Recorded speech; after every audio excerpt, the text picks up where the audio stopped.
بعد ما بخلص تسخين على التريد ميل او على البايك او على اي حاجه، ممنوع ان انا اخش على طول على تمرينتي، سواء انا هلعب بوش، هلعب بول، هلعب دراع، هلعب رجل، لا، لازم اعمل استرتشات على جسمي كله. طيب واسخن جسمي كله، وضروري اسخن مفصل. يعني انا هسخن اهو بالطريقه دي، بعد كده اعكس مفصل، بعد كده ركبتي الطريقه اللي جوه، بعد كده لبره، بعد كده حوضي اهو،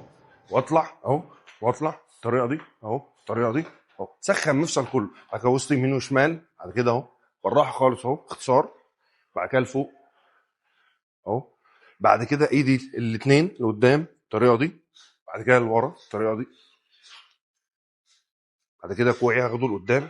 الناحيه الثانيه، بعد كده ايدي الاثنين امسكها وافتح لورا قوي اهو، عشان مفصل الكتف بتاعي اهو، ورا جسمي الطريقه دي اهو، وازق لورا، ازود الرينج اوف موشن بتاع الشولدر بتاعي اهو، الطريقه دي اهو، الطريقه دي اهو، دايره عكس الدايره، بعد كده ايدي الاثنين لقدام الطريقه دي، بعد كده اهو، بعد كده بصوا اكني بضرب حد كده 8 بالانجليزي كده اهو،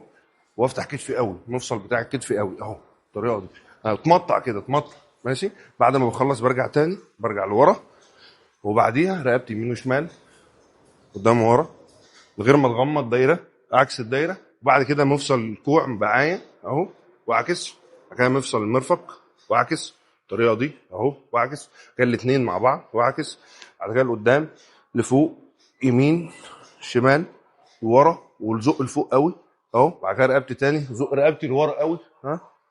وبعد كده ابدا التمرين اللي انت عايزه، وتسخن بقى تسخين سبيسيفيك اللي هو بالاساتك، وبعد كده تبدا تمرينك. ده الصح ان انا ابدا وما يحصليش اصابات. لو عايز تعرف اكتر ابعت لي، انا قد التحدي وانا ابعت لك البرنامج المخصوص ليك. اني احبكم في الله.